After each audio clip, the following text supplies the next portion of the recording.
would like to start my presentation saying that I'm not birds, but can we close the window? Yeah. We have to. We have to.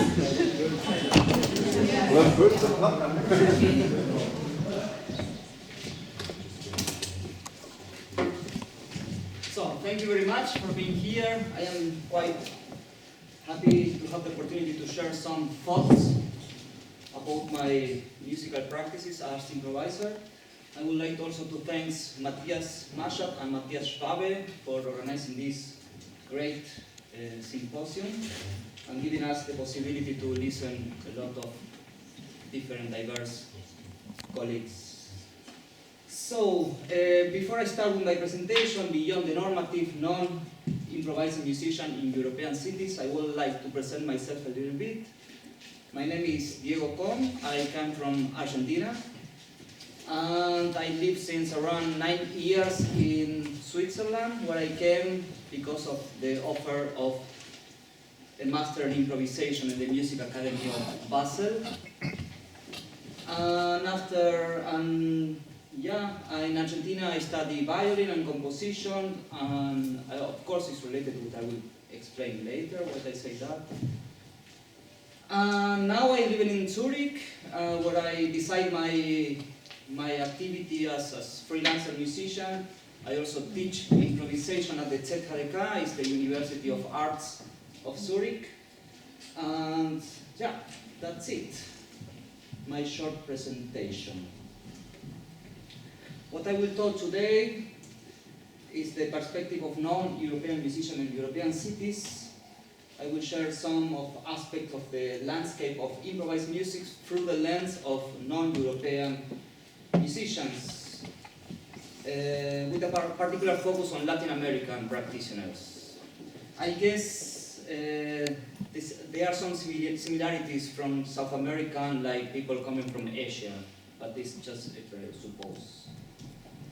So this presentation is based on personal experience and experiences from other colleagues. So it's not a scientific research. So therefore it does not pretend to reach absolute statements.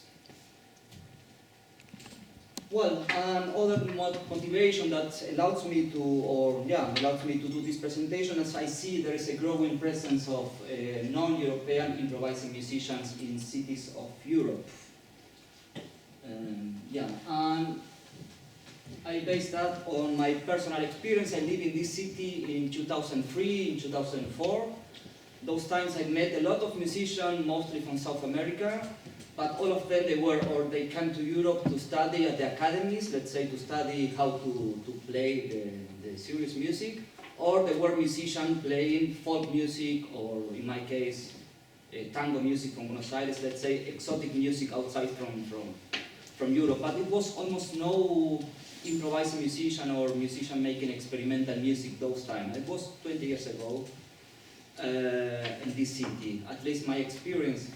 And I walk a lot in this city because, just as anecdote, I lose all my money and I was playing in all the bars in Berlin, playing the violin, of course not experimental music, mostly the music that the people would like to listen. In my case, it was more tango and some classical pieces.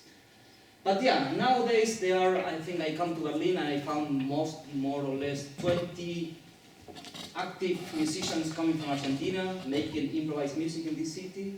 If some of you are living here, maybe you can see them. And of course, if we are considering musicians for other cities in Latin America, the number is much, much bigger. And well, I will base also my presentation in the relation between hegemonic centers and the cultural peripheries.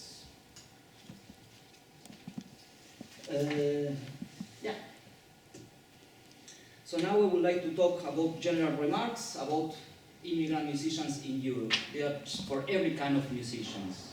So on one side we have the challenge, so they have to know and eventually integrate into new cultures.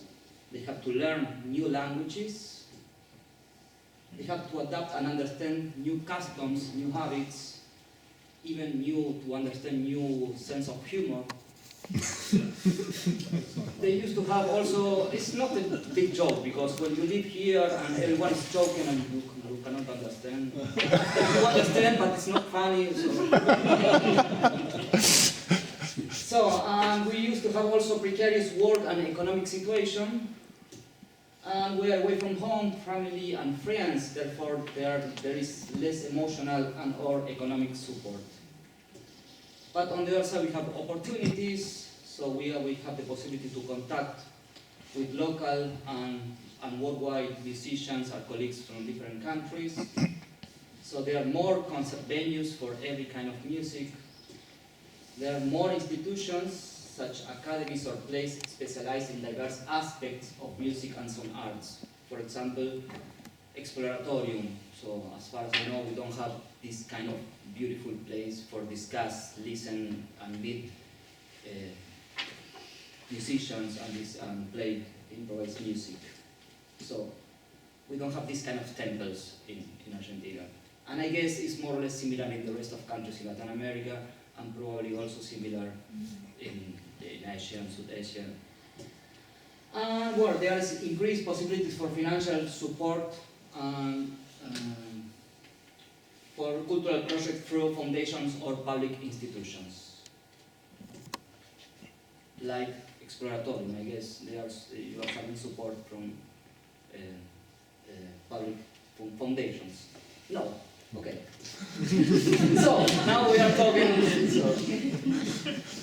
So we can discuss after. Now we can also. I would like to talk about the topic of centers and peripheries. So hegemonic centers and peripheries.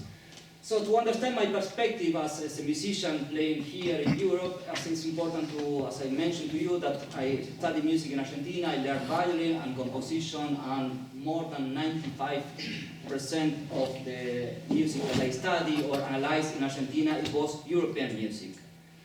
And even though when I was started to play folk music or tango music, folk music and also tango music is organized in tonal centrism, let's say, European system how to organize pitches and tones. I realized teaching improvisation and rhetoric that this situation is very common in all the countries. So I meet students coming from Asia, from South America, from Oceania. All of them, they are very familiar with Beethoven, Bach, and Brahms, but they have no idea what's going on in Singapore or in Argentina. And so, let's say in Argentina at least, one learns explicitly or implicitly that the centers that creates the norms are in Europe, and these norms are often taught in the most of the world music academies worldwide.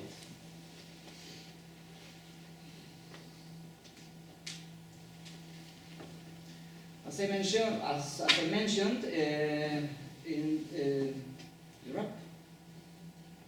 So, how I say that the European music is taught in the most of the music academies in the rest of the world. That's the confirmation how Europe plays a central role, a hegemonic central role in the rest of the world. And this hegemonic relation is not limited on academic music, yeah? For the same reason that I mentioned. You can perceive European influence in many kind of folk music, in Latin America at least. So, the decentralized approach of free improvisation. The practice of so-called free improvisation, and of course that I'm not very friend of the topic free improvisation. Two presentations before, we have a huge discussion about what is freedom, what is free, and so on. I will say just improvisation. And we can also discuss after in the corridor why improvisation I think is enough, but the word improvisation, as you say in many different countries, in many different languages from the Western world, come from Latin word with this improvisum, which is more related with this impossibility to predict something to perceive something from the future. No? Im is the negation, pro is related with the future, like procreation or progress, and visum is related with the art of perception, let's say. So, the practice of the so-called free improvisation proposes ways of making and listening music that are not determined by grammatical or hierarchical structures, like practices oriented in tonal centrisms. Free improvisation proposes decentralized, non-normalized musical practices.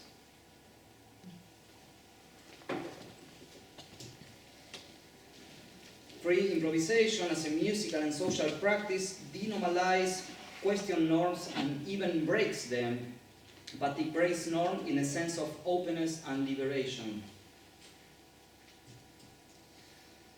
The proposal of improvisation is emancipatory. It's not about learning or practicing style or a musical genre related to a culture or a region, but about de-stylizing ourselves, de-identifying ourselves.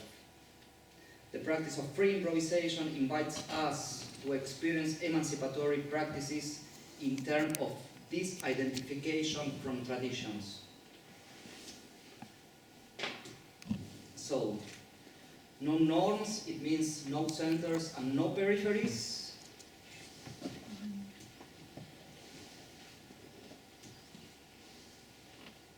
Obviously, the proposal of free improvisation without norms or rules does not completely resolve the hierarchical conflictive relations between hegemonic centers and the peripheries.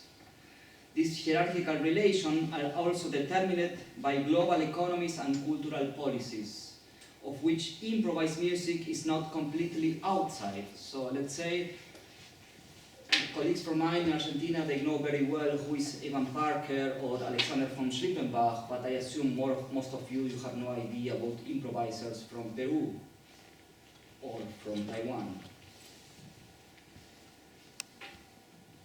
And it's a little bit provocative, but not aggressive. And the same is the same also for the so-called classical music. So when you study music in Argentina, you have it's very clear who is Stockhausen. Actually, before it came to Europe, I thought Stockhausen is popular music in Germany, but it was completely wrong. But that was my romantic idea about the contemporary Germany. And yeah. But at least improvised music proposes musical practices when the boundaries of norms are not clearly defined.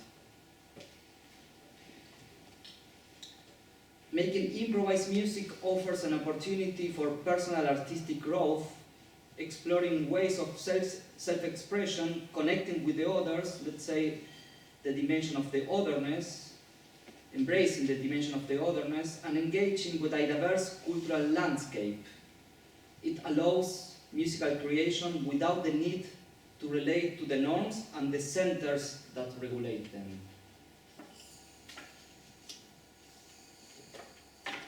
The topic non-European improvisers in European cities is also a little bit not so precise. I was also thinking non-European improvisers in European scenes, but yeah, we can also discuss after.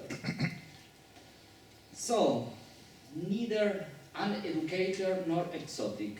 A non-European improvising musician in Europe does not come to Europe to be educated by the guardians of the rules, let's say institutions like universities or conservatories, neither to present her or himself as an artist from the periphery, from the exotic, from like the world music artist. In this sense, the practice of free improvisation proposes a way of making music that does not necessarily depend on the norms established by the hegemonic cultural centers. For this reason, the hierarchical relation between center and periphery are in a sense dissolved. Improvised music proposes the paradoxical experience of emancipative expression from a disidentification of the established normative. So before we start our discussion, I would like to resume the most important things that I have. Reflect, so the practice of free improvisation for non-European musicians in European cities offers a transformative and emancipatory experience. It provides a platform for artistic expression that is independent of the established norms. Free improvised music challenged hierarchical relation between hegemonic cultural centers and peripheries.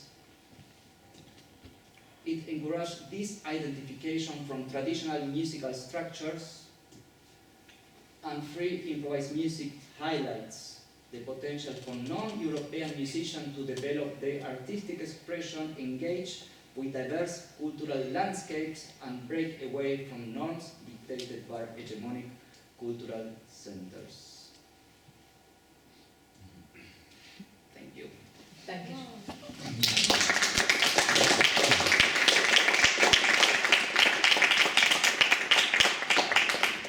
So now I think I was more or less punctual, something that I learned from Switzerland. But punctuality is not also a monopoly from Switzerland. There are less, but there are some Argentinian punctuals. So, questions, contradictions, remarks? I would only add to your lecture that if people from various cultures and nations would improvise, would meet and improvise, there would be no war in the world. I mean, when artists, or less wars, because improvising is an art of meeting among improvisers.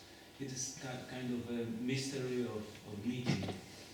And if I came to your lecture and I read your biography, I also recall the Argentinian composer and improviser Max Bober, who is residing in Warsaw, Poland, when I'm coming from, and I came to the conclusion that if you say about various different cities in Europe, also it is regarding also Warsaw, Vilnius, Lithuania. When I have my friends coming from Persia, from Iran, Yeah. Residing in Warsaw and going to Lithuania to make concert, improvising. Yeah. So it is a big, topic, and the conclusion, not to be not to say so much. The conclusion is that it is a very important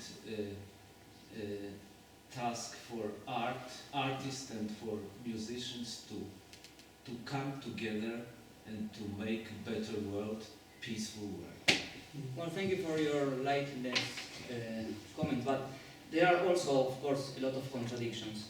I have a question to you.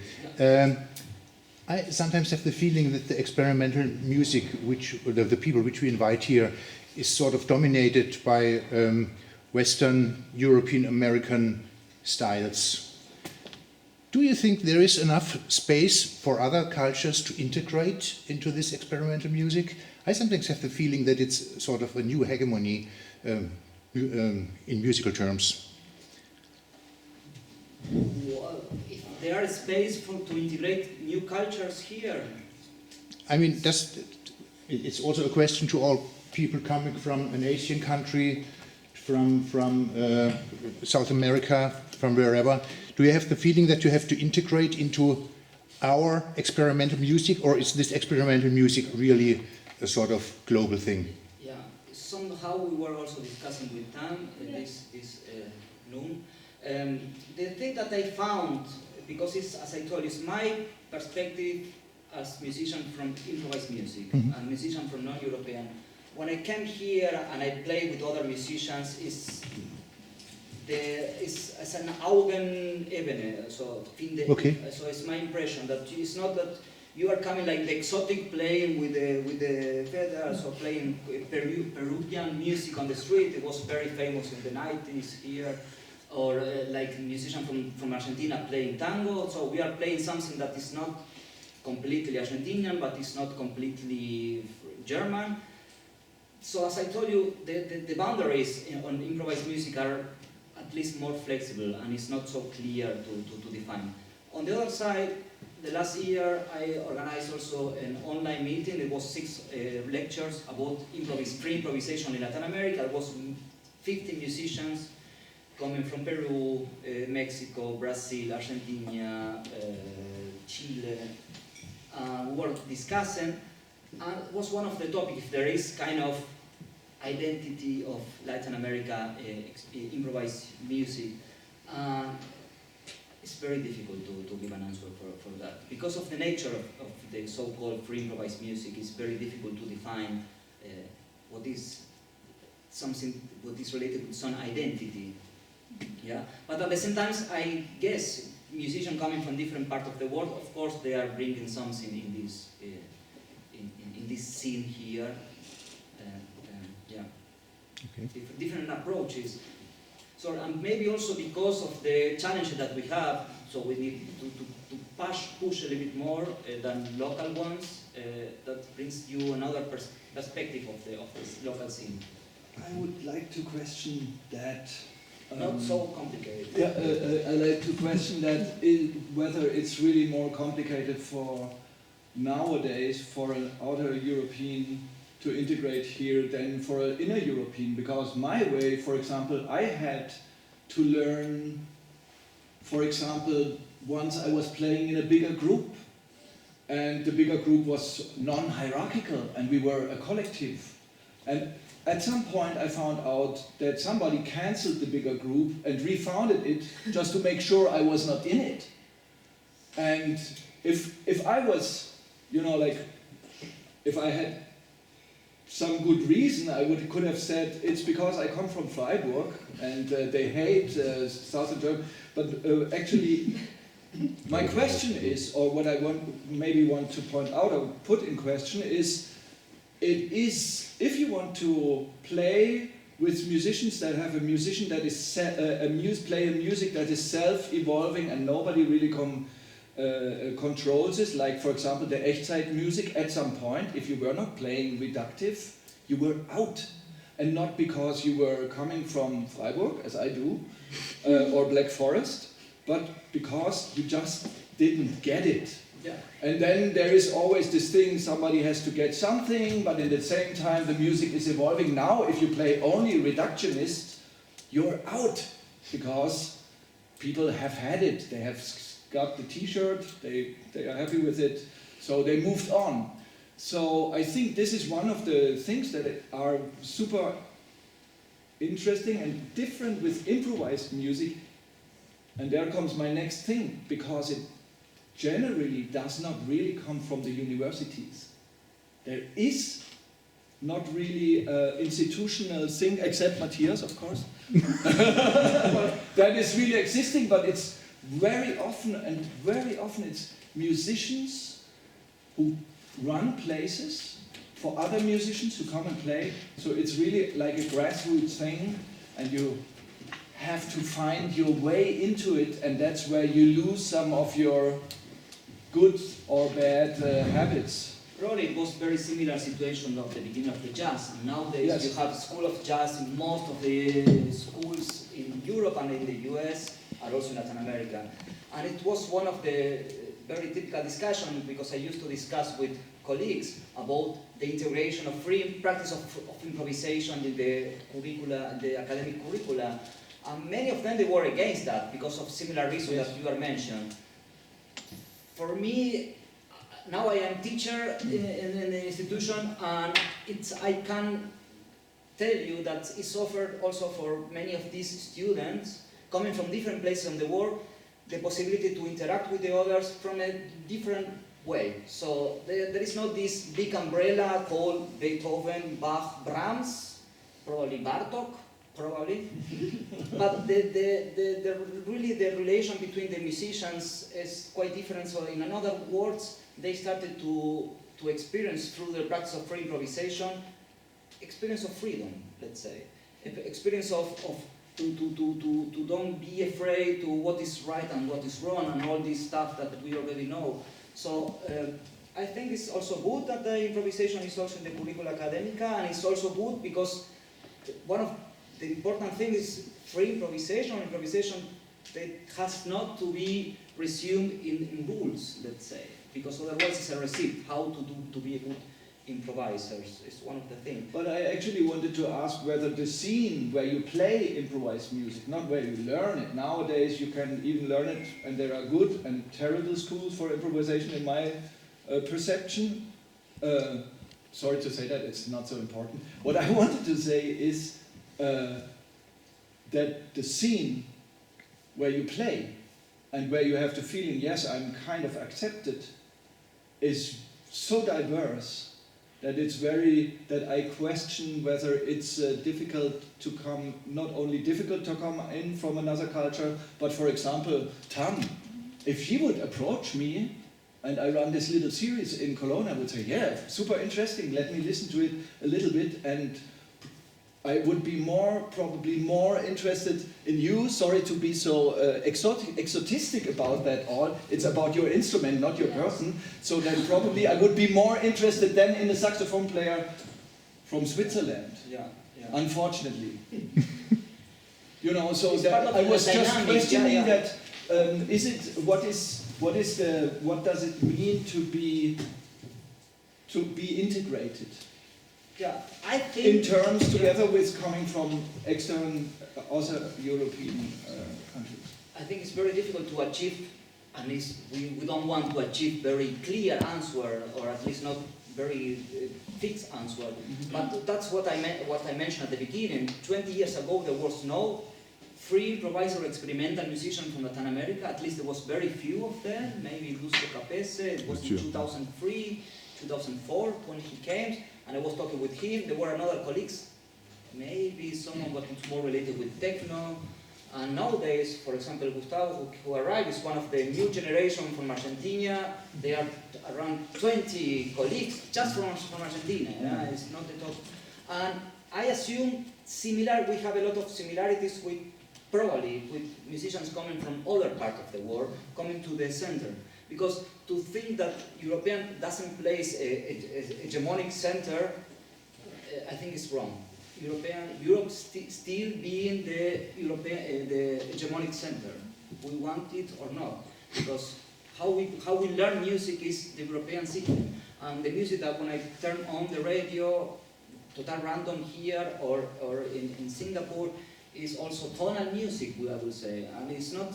Tonality is not something coming from God or from the nature. It's very clear from where it comes.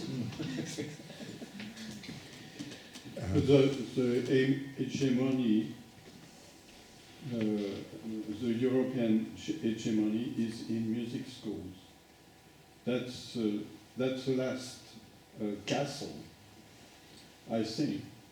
The last castle is a music school, because classical music is not in very good shape at the moment. And second hegemony, which is true, is performing arts, from which improvisation is an important part. That's why we were going to talk my perspective as South American, that I need to finish, how brings to me, and I think I'm not the only one, the practice of free improvisation to play with all of you from a completely different hierarchical perspective. So thank you very much. Thank you, Matthias. Thank you.